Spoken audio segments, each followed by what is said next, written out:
और दूसरी तस्वीर में आप देख रहे हैं लखनऊ में बसपा के हेडक्वार्टर की, जहां पर बहन जी अब प्रेस कॉन्फ्रेंस करने वाली हैं। इस प्रेस कॉन्फ्रेंस में भी आपको हम लिए चलेंगे। सपा और बसपा दोनों का ये महत्वपूर्ण कार्यक्रम हो रहा है। एक तरफ रामगोपाल यादव की पुस्तक का विमोचन कार्यक्रम और दूसरी तरफ लखनऊ में बहन जी की प्रेस कॉन्फ्रेंस आज होने जा रही है।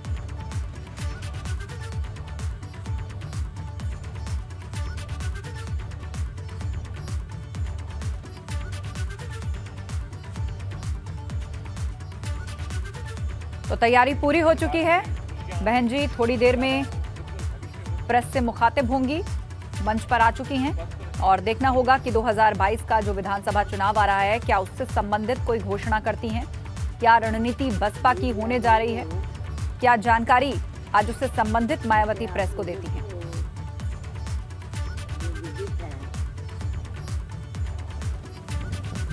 पिछले महीने 9 अक्टूबर को मान्यवर श्री कांशीराम जी की पुण्यतिथि थी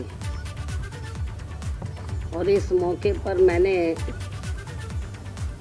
मान्यवर श्री कांशीराम जी स्मारक स्थल पर पूरे यूपी से लाखों की तादाद में आए हुए लोगों को संबोधित करते हुए पुण्यतिथि थी और इस मौके पर मैंने मान्यवर श्री कांशीराम जी स्मारक स्थल पर पूरे यूपी से लाखों की तादाद में आए हुए लोगों को संबोधित करते हुए आखिर में ये कहा था पार्टी के लोगों को, उनको आगे का प्रोग्राम देते हुए उनको ये कहा था कि यहाँ से जाने के बाद तो 21 अक्टूबर से तो आप लोगों को यूपी में 403 विधानसभा की सीटें हैं, तो प्रत्येक विधानसभा में जो आप लोगों ने पोलिंग बूथ की कमेटियाँ बनाई हैं, तो उनके पदाधिकारियों का बंद जगह पर कैडर लेना है और चुनाव को ध्यान में रखकर तो उनको जो मैं समय समय पर प्रेस के जरिए, ट्वीट के जरिए जो भी कुछ मैं चुनाव को ध्यान में रखकर अपनी बात रखती रही हूँ, तो उनको वो बताना चाहिए। और इसके साथ ही उनको जो कमेटियाँ बन चुकी हैं, तो कमेटियों के पदाधिकारियों के कार्यों का भी रिव्यू करना चाहिए कि जो पदाधिकारी हैं वो बराबर काम कर रहे हैं, नहीं कर रहे हैं। तो अच्छी बात यह है कि 21 अक्टूबर से आप लोग पूरे प्रदेश में यानी कि 75 जिलों में जितनी विधानसभा की सीटें हैं, सब में आप लोग पूरे जी जान से मेरे गाइडलाइंस के मुताबिक आप लोग काम में लग गए। और अभी हाल ही में जब मैं दिल्ली से लौटकर आई तो मैंने अगले दिन ही तो पश्चिमी यूपी के 4 मंडलों की जो आपको 21 अक्टूबर से काम दिया गया था, तो कैडर बराबर जो चल रहे थे उसका रिव्यू किया और ये विधानसभा की कमेटी और नीचे सेक्टर या पोलिंग बूथ की कमेटी बराबर काम कर रही है, नहीं कर रही है, पूरा रिव्यू किया और उसके बारे में मैंने प्रेस नोट के जरिए मीडिया को भी अवगत कराया था। और इसी क्रम में तो उत्तर प्रदेश में जितनी सुरक्षित विधानसभा की सीटें हैं, कुल मिलाकर 84 एससी के लिए हैं और 2 एसटी के लिए हैं।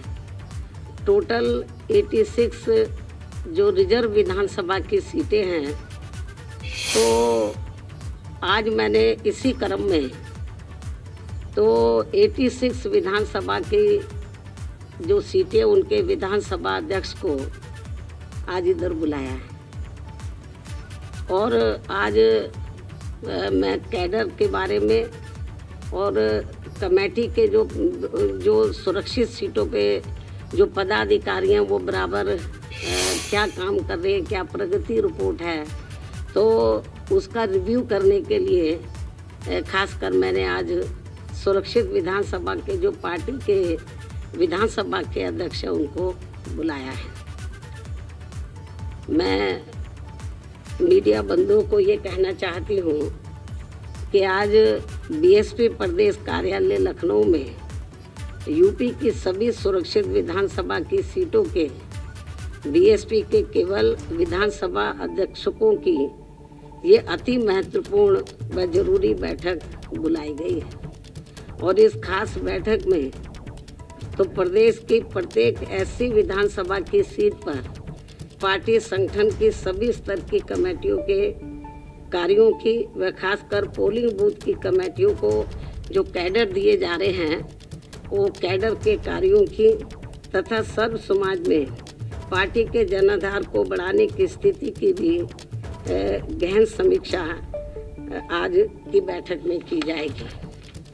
साथ ही प्रदेश की सभी सुरक्षित विधानसभा की सीटों को जिताने के लिए ठोस रणनीति तय करने पर भी विस्तार से विचार विमर्श किया जाएगा। इसके साथ साथ प्रदेश की सभी सुरक्षित विधानसभा की सीटों पर अपर कास्ट समाज में से खासकर ब्राह्मण समाज को जोड़ने के लिए पार्टी के राष्ट्रीय महासचिव व राज्यसभा सांसद श्री एस.सी. मिश्रा जी की टीम को भी अलग से विशेष ये जिम्मेवारी सौंपी गई है, जो इनके साथ बैठकर इसके लिए आज ही आगे की पूरी रूपरेखा भी तैयार करेंगे। इतना ही नहीं बल्कि ये सभी कार्य पूरी ईमानदारी व निष्ठा से पूरे करने के लिए इनको कुछ जरूरी दिशा निर्देश भी दिए जाएंगे। वैसे मुझे पार्टी के आज आए हुए सभी विधानसभा इंचार्जों व अध्यक्षों पर ये पूरा भरोसा है कि सन 2007 की तरह इस बार भी प्रदेश की सुरक्षित विधानसभा की सीटों पर पार्टी का जरूर अच्छा रिजल्ट आएगा। अब मैं मीडिया बंधुओं को ये भी अवगत कराना चाहती हूँ कि बीएसपी दूसरी पार्टियों की तरह कहने में बहुत कम बल्कि कार्य करके दिखाने में ही ज़्यादा विश्वास रखती है। इसलिए हमारी पार्टी किसी भी चुनाव में दूसरी पार्टियों की तरह अपना कोई भी चुनावी घोषणा पत्र आदि जारी नहीं करती है। और इसके बिना ही यूपी में 4 बार बीएसपी के नेतृत्व में बनी सरकार ने प्रदेश के विकास व आम जनहित में असंख्य ऐतिहासिक व महत्वपूर्ण कार्य किए हैं, जिन्हें इस चुनाव में प्रदेश की जनता को याद दिलाने के लिए एक फोल्डर भी तैयार किया गया है, जो पार्टी द्वारा जन जन तक पहुंचाया जाएगा। साथ ही उन्हें ये भी आश्वस्त किया जाएगा कि इस बार विधानसभा आम चुनाव में बीएसपी की सरकार बनने पर फिर से आगे भी ऐसे ही सर्वजन हिताय व सर्वजन सुखाय के कार्य किए जाएंगे। और फोल्डर जो तैयार किया है तो वो ये है, आपको भी दे दिया जाएगा, मीडिया को भी।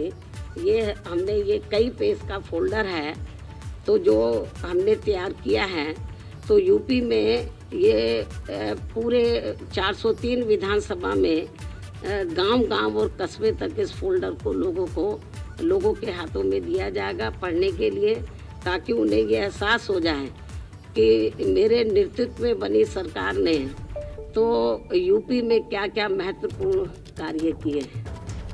क्योंकि जब सपा इधर पावर में थी, अब बीजेपी है, तो मेरे ही कार्यों को वो इधर उधर उसके शेप बदल के उसको वो अपने कार्य दर्शाते रहे हैं। जबकि जो मैंने कार्य किए हैं तो मेरे ख्याल आज तक आज़ादी के बाद लंबे अरसे तक इधर कांग्रेस पार्टी पावर में रही, उसने भी नहीं किए, अन्य किसी पार्टी ने भी इतने कार्य नहीं किए हैं इतने कम समय में, और मौजूदा वर्तमान भाजपा सरकार ने भी इतने कार्य नहीं किए हैं। और इस फोल्डर में कोई विस्तार से जानकारी नहीं दी गई है, बल्कि जो मुख्य महत्वपूर्ण कार्य हैं उनका वर्णन किया गया है।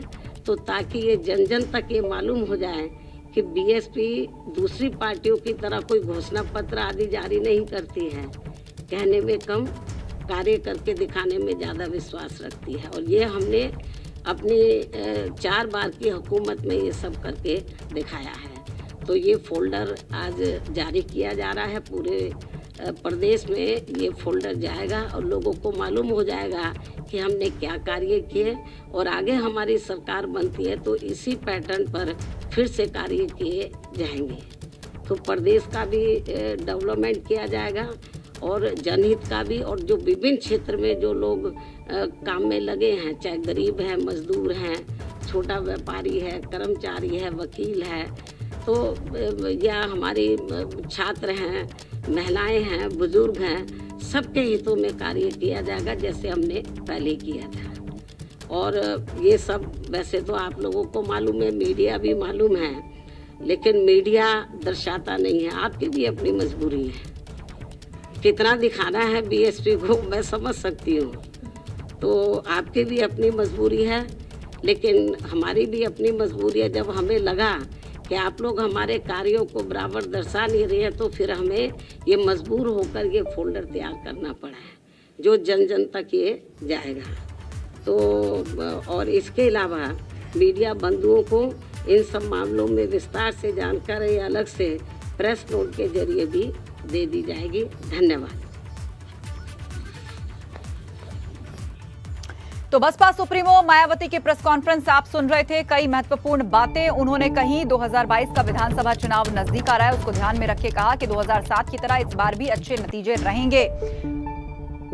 बड़ा दावा बहन जी ने किया आज प्रेस कॉन्फ्रेंस के दौरान, 2007 की तरह इस बार भी अच्छे नतीजे रहेंगे। हम कहने में कम, कर दिखाने में विश्वास रखते हैं। हमने एक फोल्डर तैयार किया है। हम किसी भी चुनाव में घोषणा पत्र जारी नहीं करते और ये फोल्डर गांव-गांव तक लोगों तक हम पहुंचाएंगे।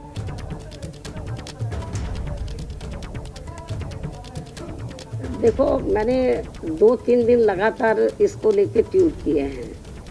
तो 3 कृषि कानून तो सेंट्रल गवर्नमेंट ने वापस ले लिए, लेकिन इनकी और भी कुछ जायज मांगे हैं। तो केंद्र की सरकार को, जो किसान संगठन है, तो उनके साथ बैठकर उनकी समस्याओं का समाधान करना चाहिए, ताकि किसान लोग तो खुशी खुशी से फिर अपने घरों में वापस जाकर तो अपने काम में लग जाएं। केंद्र सरकार से मेरी अपील है, अब इस मामले को ज़्यादा लटकाना नहीं चाहिए। जो भी उनकी जायज मांगे उनको एक एक करके उसको दूर करना चाहिए। ठीक है भाई।